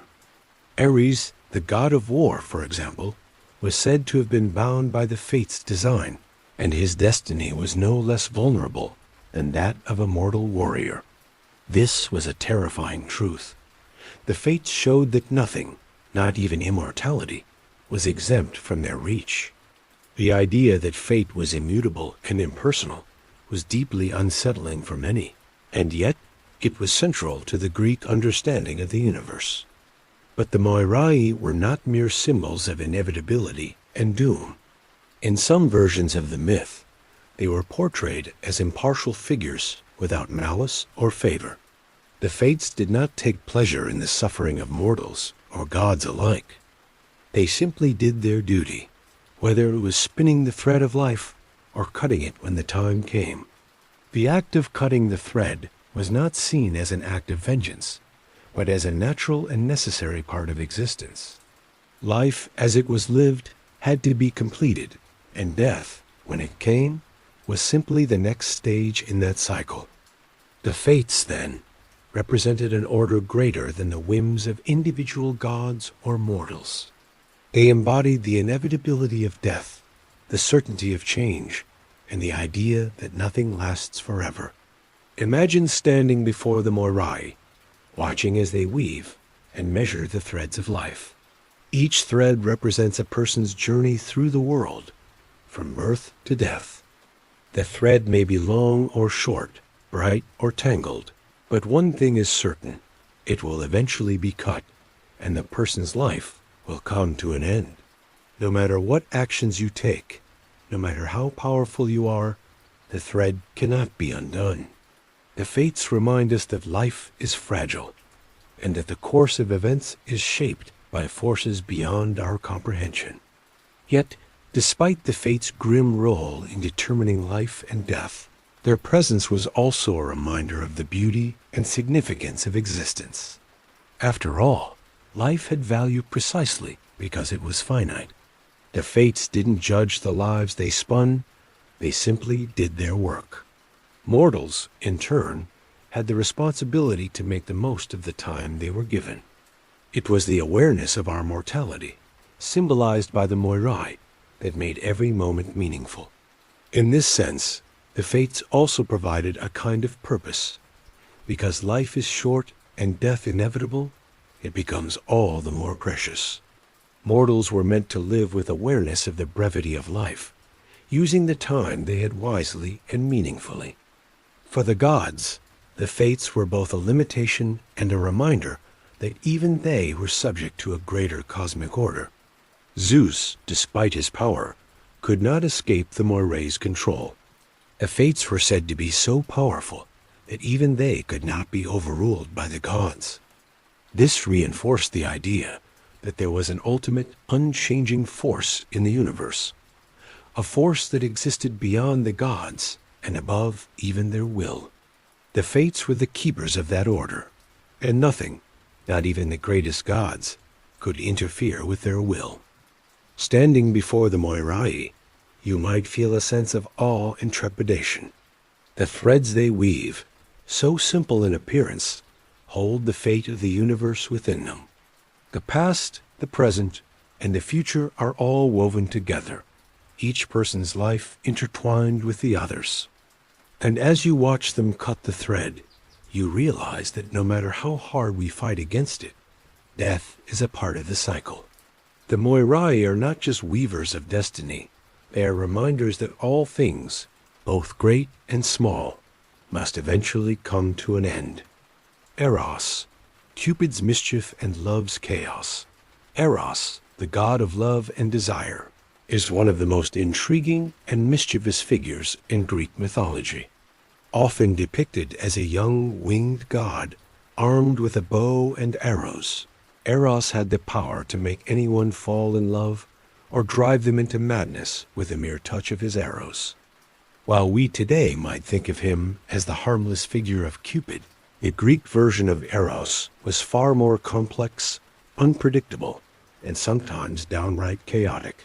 His role in Greek mythology was not just about spreading affection and romantic love. It was about the uncontrollable, passionate, and often irrational force that governs human attraction and desire. Eros was often portrayed as a god who played with the emotions of gods and mortals alike.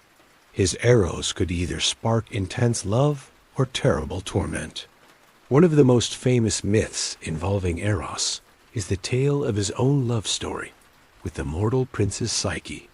Psyche, a woman of extraordinary beauty, was so admired that she was worshipped by mortals, but her beauty made Venus, Aphrodite, jealous. In an attempt to ruin Psyche's life, Venus sent Eros to make Psyche fall in love with the most hideous creature she could find.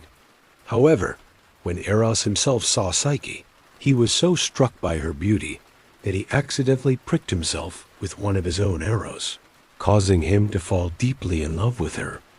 What followed was a story filled with twists and turns. Eros, unable to reveal himself to Psyche, had her live with him in a secluded palace, but on the condition that she must never look at his face. However, driven by curiosity, Psyche disobeyed and looked upon him while he was asleep. In response to her betrayal, Eros fled, leaving Psyche devastated and determined to win back his love. What followed was a series of trials, challenges set by Venus, where Psyche's love for Eros was tested to the limit.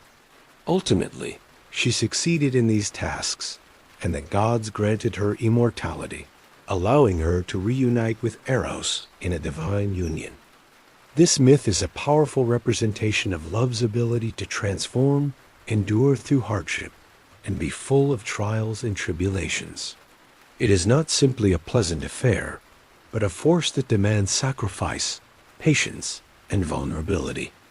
Eros, the god of love, is not just about happy endings and smooth relationships. His influence is wild, uncontrollable, and sometimes even destructive. His arrows do not always strike their targets as intended. Love, in the world of Eros, is as much about chaos and confusion as it is about harmony and affection. Historians still argue whether Eros' role in mythology is more about illustrating the power and unpredictability of love, or whether his stories reflect the ancient Greek belief in fate and destiny. While love is often portrayed as a divine gift, in the case of Eros, it is also a disruptive force that cannot be easily controlled. His arrows could make someone fall in love with the wrong person, or, in some cases, they could create a bond that was too strong to break. This demonstrates the ancient Greeks' understanding that love is a force beyond reason or explanation. Eros does not care for social norms or the well-being of others. His goal is simply to make hearts collide, no matter the consequences. But it's important to remember that Eros wasn't a purely malevolent figure. His role in the myth of Psyche shows that love, even if difficult, can bring about redemption and transformation. Through her trials, Psyche grows into a wiser, more understanding figure. Similarly, Eros himself evolved throughout the myth, learning the value of patience, trust, and vulnerability. Love, in the end, is shown as a force that shapes and changes individuals, for better or worse. Imagine yourself standing in a moment of desire, feeling the sharp sting of Eros' arrow pierce your heart. At first, it's thrilling, intoxicating, but then you realize that love, like the arrow, can be dangerous. It can wound, drive you to madness, and make you do things you never thought you would. Eros is both a blessing and a curse, a reminder that love is not a simple, sweet emotion, but a wild, unpredictable force that can lead you to great heights or devastating lows. And yet, for all the chaos Eros brings, there's something undeniably captivating about love's transformative power. Whether it's the passion between two people or the sacrifices one makes for love, Eros embodies the most powerful, inexplicable force in the universe. No one can control love. It is as unpredictable as the flight of his arrows, and yet we all seek it, desire it, and sometimes suffer for it. The Titans, ancient gods with unexpected powers. Before the reign of the Olympian gods, the Titans ruled the cosmos. The Titans were a powerful race of gods, born from Uranus, the sky, and Gaia, the earth, and they were far older and more primitive than the gods we know today. In many ways, the Titans represented the primal forces of nature, chaotic, untamed, and immeasurably powerful.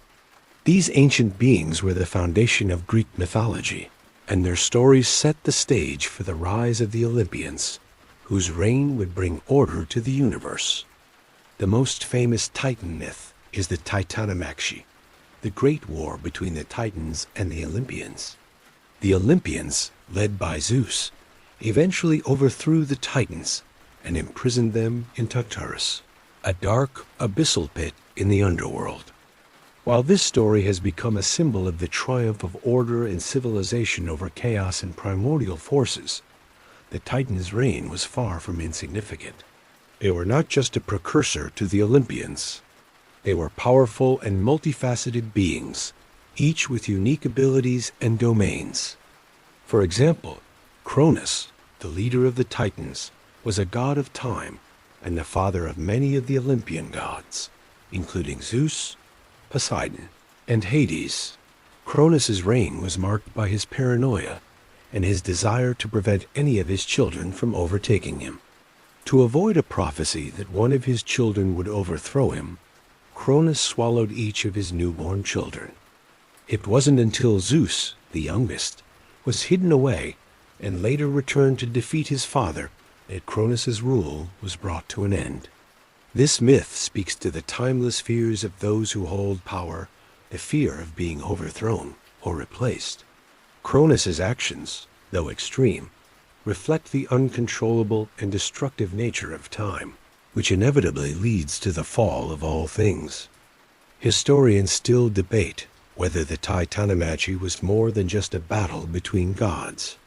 Some view the myth as a metaphor for the rise of new ideas, the overthrow of outdated systems, and the emergence of a new order. Others see the Titans as representing the natural world untamed, chaotic, and uncontrollable, while the Olympians represented the structured and civilized forces of society. Either way, the Titans' role in Greek mythology is crucial, as their downfall led to the rise of the Olympian gods who would rule the world with their own brand of order and justice. However, the Titans were not entirely vanquished by the Olympians.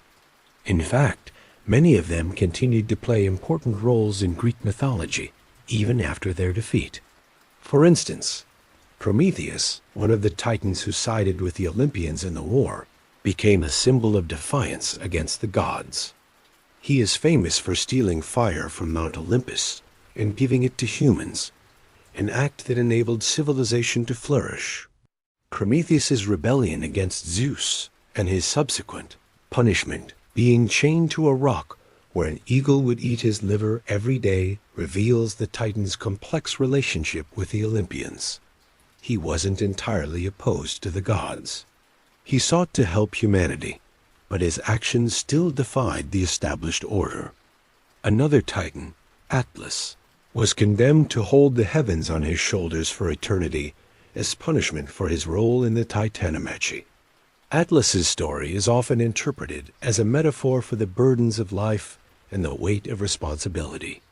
His punishment was both a symbol of his defeat and a reminder of the eternal struggle between cosmic forces, order, and chaos. civilization and wilderness, life and death. Though Atlas was defeated, his punishment was one of eternal labor, emphasizing the Greeks' understanding that even those who lose their battles still play an important role in the ongoing drama of existence. Despite their ultimate defeat, the Titans' stories are full of unexpected power and resilience. They were ancient gods who, though overthrown, continued to shape the world long after the Olympians took control. The Titans were not just footnotes in the history of the gods. They were complex figures who represented the untamed forces of nature and the old world, whose influence could still be felt in the very fabric of the universe. Imagine standing at the foot of Mount Olympus, looking up at the towering peaks where the Olympians reside, and beneath you, the deep darkness of Tartarus, where the defeated Titans are held. In the quiet, you can almost hear the echoes of the old gods Cronus, Atlas, and Prometheus, whose powers were once unmatched. Despite their fall, their legacies endure, reminding us that even in defeat, the old gods shape the world around us.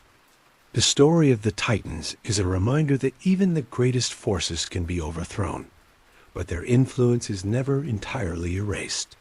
The Titans may have lost the battle, but their power and their stories live on, influencing the world long after their reign. They are the embodiment of the raw, primordial forces of nature, chaotic, unpredictable, and always ready to rise again. Medusa, from beauty to monster.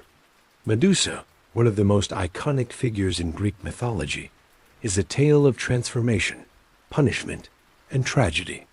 She was once a beautiful woman, a priestess in Athena's temple, whose life was forever changed by a single moment of divine jealousy. Medusa's story is filled with themes of beauty, power, and punishment factors that intertwine in a way that casts her as both a victim and a villain in her own myth. The myth begins with Medusa's beauty. She was considered so breathtakingly beautiful that she caught the eye of Poseidon, god of the sea. In many versions of the story, Poseidon, moved by desire, took advantage of Medusa in Athena's temple. This act, whether consensual or not, was viewed as a sacrilege, a desecration of Athena's sacred space. Athena, furious at Medusa for allowing such an act to take place in her temple, decided to punish her. In a shocking act of divine vengeance, Athena transformed Medusa's beautiful hair into a mass of writhing snakes and cursed her so that anyone who looked at her would be turned to stone. Historians still debate whether Athena's curse was justified or an overreaction to Medusa's victimization. Some view the transformation of Medusa as a symbolic act of victim blaming, punishing the woman for the assault rather than the perpetrator. Others see it as a reflection of Athena's own characteristics, as a goddess of wisdom, justice, and virginity, showing the extremes to which the gods would go to maintain their own sense of purity and control. However you interpret it, the fact remains that Medusa's story is one of tragic transformation, where beauty is both a gift and a curse. Medusa's transformation into a monster was not just physical. It was emotional as well. The beautiful woman who once enjoyed the admiration of others was now a terrifying creature, shunned and feared by everyone. She retreated to a lonely, isolated existence, far from the world of mortals and gods alike. Over time, she became an object of terror, her once prized beauty now twisted into something monstrous. She was no longer seen as a victim of Poseidon's lust, but as a symbol of danger and death. The very gaze that had once drawn admiration now turned to stone anyone who dared to look at her. The most famous aspect of Medusa's myth involves the hero Perseus, who is tasked with slaying the monster. Armed with divine gifts, including a reflective shield from Athena, a sword from Hermes, and winged sandals from the gods, Perseus ventures to the distant land where Medusa resides. He uses the shield to avoid looking directly at her, and after a tense battle, he beheads her. From her blood, the winged horse Pegasus and the giant Chrysaor are born, symbols of the power that even Medusa's tragic end had to offer. Perseus takes Medusa's head back to use as a weapon, turning his enemies to stone with a mere glance. Medusa's death is, in a sense, a form of closure, but it also raises profound questions about power, punishment, and transformation. In some versions of the myth, Medusa's head is used by Perseus to save Andromeda, another woman in distress, which suggests that Medusa's legacy is not just one of horror, but of power. Her head, once a symbol of death, becomes a tool of salvation. But even in this, Medusa's tragic fate is clear. Her transformation from a victim of divine jealousy to a powerful yet tragic figure shows the intersection of beauty, punishment, and revenge in Greek mythology. Historians continue to argue about the deeper meaning of Medusa's myth. Some scholars interpret her as a figure of empowerment, suggesting that her transformation into a monster represents the ways in which women are punished for their beauty, power, and sexuality. Others see her as a reflection of the destructive power of jealousy, both divine and mortal. Either way, Medusa remains one of the most powerful symbols in Greek mythology, representing both the dangers of unchecked power and the tragic consequences of divine wrath. Imagine standing before Medusa, her serpent-covered hair hissing as she stares back at you with eyes that could turn you to stone. You might feel the weight of her curse, realizing that she was once a beautiful, innocent woman, before the gods took everything from her. Medusa's tragedy is not just that she became a monster, but that she was forced into a role she never chose, shaped by the whims of gods who deemed her beauty and her fate too dangerous to leave unpunished. Her story is a reminder that even the most beautiful and powerful figures are not immune to the destructive forces of jealousy and divine cruelty. The gods' revenge, strange punishments across myths. In Greek mythology, the gods were not just beings of power and wisdom. They were also arbiters of fate and punishers of mortals and other gods who stepped out of line. Their methods of revenge, often cruel and unusual, reveal a darker side to their nature, one where justice was frequently meted out through bizarre and horrific means. Whether it was for a slight, a betrayal, or simply an act of defiance, the gods were quick to exact punishment, often in ways that were both terrifying and fascinating. One of the most famous examples of divine punishment is the story of Niobe, a queen who boasted that she was superior to the goddess Leto, mother of Apollo and Artemis, because she had more children. In her arrogance, Niobe mocked Leto for having only 2 children, while she had 14. In retaliation, Apollo and Artemis killed all of Niobe's children, leaving her to mourn in isolation. Niobe's punishment was not just the loss of her children, but a lifelong curse of grief. She was transformed into stone, her figure forever frozen in a state of sorrow. This tale reflects the Greek belief that hubris, excessive pride, or arrogance, especially in comparison to the gods, was one of the greatest sins, and the gods would not tolerate it. Another example of divine vengeance involves the Titan Prometheus, who defied Zeus by stealing fire from Mount Olympus and giving it to humanity.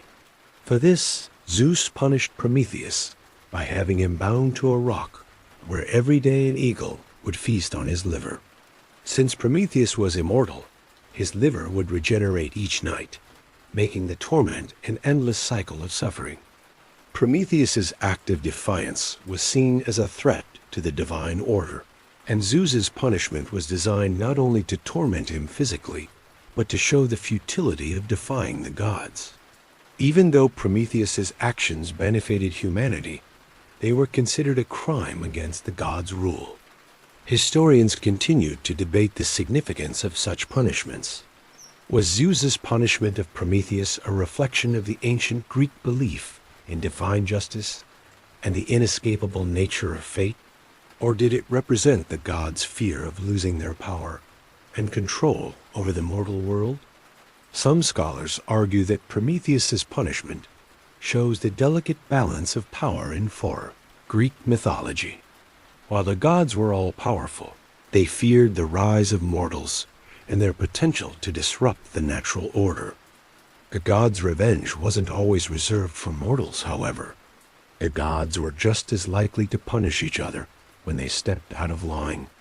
One of the most notable examples is the story of Hera's vengeance on her own husband, Zeus. While Zeus was often unfaithful, Hera's jealousy led her to punish both the mortal and divine lovers involved in his affairs. In one myth, Hera punished the nymph Io, who had been turned into a cow by Zeus in an attempt to hide his infidelity.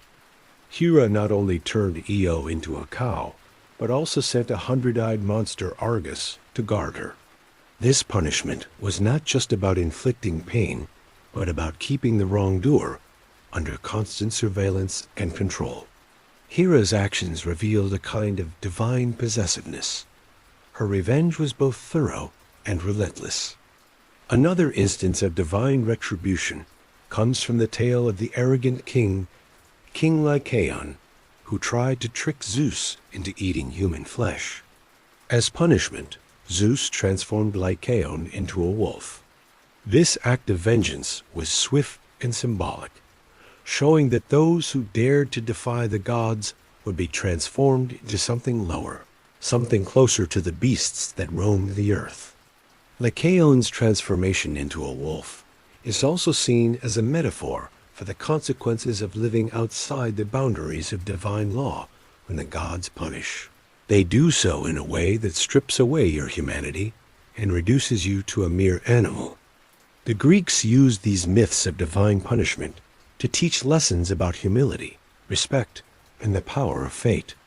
The gods' actions were not always rational, or just by human standards, but they were final, and their authority was never questioned. The idea that a mortal could challenge or deceive the gods was not only seen as a grave sin, but as an affront to the natural order. The gods punished with such vengeance because, in their view, these crimes threatened the balance of the cosmos. Imagine standing before one of these gods, having committed a transgression, knowing that their revenge could come swiftly and without mercy. Whether it's Zeus throwing a thunderbolt, Hera's manipulation, or Athena's cold judgment, the gods' punishments were not just about anger. They were about maintaining cosmic order, reminding both mortals and gods alike that no one was above the law of the gods. Even the mightiest could fall to divine wrath. The strange and often brutal punishments do more than just provide a sense of justice in Greek mythology. They offer a glimpse into the ancient Greek understanding of fate, justice, and divine order. While humans may seek justice through courts and reason, the gods delivered justice through raw power, punishment, and irreversible consequences. Their vengeance was swift, absolute, and often irreversible, reminding us that in the world of Greek mythology, there was no escape from the gods' reach. The gods' complex web of revenge and redemption. As we've seen throughout these myths, the Greek gods were not just powerful entities. They were complex beings with deep emotions, egos, and often conflicting desires. While their punishment of mortals and each other may seem harsh, their actions were often a mix of justice, jealousy, and an unpredictable sense of cosmic balance. This complexity gave rise to a fascinating web of revenge, redemption, and consequences that defined the ancient Greek world. Take the case of Hercules, one of the greatest heroes in Greek mythology. Heracles was the son of Zeus and the mortal Alcmene, and from the moment of his birth, he faced challenges set by the gods, particularly Hera, who harbored a deep hatred for him due to Zeus' infidelity. Hera's jealousy led to Heracles being driven mad at various points in his life, and in one instance, he unknowingly killed his own wife and children. This tragic event led to him being given the 12 labors, a series of impossible tasks, as a form of punishment and redemption. What makes this story unique is the interplay between punishment and redemption. Heracles was forced to prove his worthiness through extreme trials. But these labors also represented the hero's chance to atone for his actions and cleanse himself of guilt. Historians often interpret Heracles' 12 labors as a metaphor for human struggles, how individuals must face their past mistakes, confront their demons, and prove themselves worthy of redemption. It's clear that the gods in Greek mythology didn't always see punishment as a final verdict. Instead, there was a path to redemption, even if it required immense personal sacrifice. The 12 labors were not just about retribution, but about showing Heracles, and by extension, mortals, that even the most egregious acts could be redeemed through strength, perseverance, and humility. Another example of this blend of revenge and redemption is the myth of Orestes, the son of Agamemnon and Clytemnestra. After his mother Clytemnestra killed his father, Orestes sought revenge. He murdered Clytemnestra to avenge his father's death, but in doing so, he set in motion a cycle of vengeance that plagued him. Orestes was hunted by the Furies, ancient goddesses of vengeance, who tormented him for his matricide. The gods had a complicated role in Orestes' fate. He was both the avenger of his father and a murderer in his own right, caught in the cycle of revenge that was so central to Greek notions of justice. Orestes eventually sought redemption through the intervention of the goddess Athena, who helped him end the curse by holding a trial in which Orestes was acquitted. The story of Orestes demonstrates the Greek gods' belief that justice was not always clear-cut. It often involved cycles of revenge, but it could also be interrupted by mercy, leading to redemption and forgiveness. This theme of divine vengeance followed by redemption also appears in the myth of Paris, the Prince of Troy, who caused the Trojan War by abducting Helen. His actions led to the destruction of Troy and the deaths of countless people, but Paris's punishment wasn't immediate. He was allowed to live for some time, and even given the opportunity to wield a powerful weapon, an arrow tipped with poison, which eventually led to the death of Achilles, one of the greatest Greek warriors. However, Paris's end was not one of glory. He was eventually struck by an arrow in the heel, the part of his body Achilles had left vulnerable, a fitting end for a character whose actions led to such devastating consequences. Paris's story serves as a reminder that even though the gods allowed vengeance to unfold, it wasn't always followed by easy victories. Even the most beloved or fortunate figures had their ultimate fall, a return to the cosmic balance maintained by the gods. What's fascinating about these stories is that the gods' punishments, while harsh, were often followed by redemption. Whether it was through trials or intervention, the gods provided a way for their subjects to atone, showing that revenge was never just about destroying the offender. It was about restoring balance to the world. The gods didn't view revenge as a simple act of retaliation. It was a complex process that could involve punishment, suffering, and eventual redemption. This cyclical nature of justice is deeply embedded in Greek mythology, where characters constantly seek forgiveness and face consequences for their actions. Imagine standing in a vast, dark hall before the gods, surrounded by figures who have experienced both vengeance and redemption. You might think that revenge, once enacted, would provide peace, but in the world of Greek mythology, it's never that simple. The gods understood that punishment wasn't always the end of the story. Justice, like life itself, was a cycle, one that had to be endured, faced, and sometimes overcome. In the end, these myths show us that the gods, for all their power and cruelty, were not blind to the complexities of human nature. Their revenge was often harsh, but there was always the possibility of redemption, a chance to find a new path after the consequences of past actions. It's this blend of punishment and potential for change that makes Greek mythology so fascinating. Every character's story is entwined with divine influence, with revenge and redemption always at play.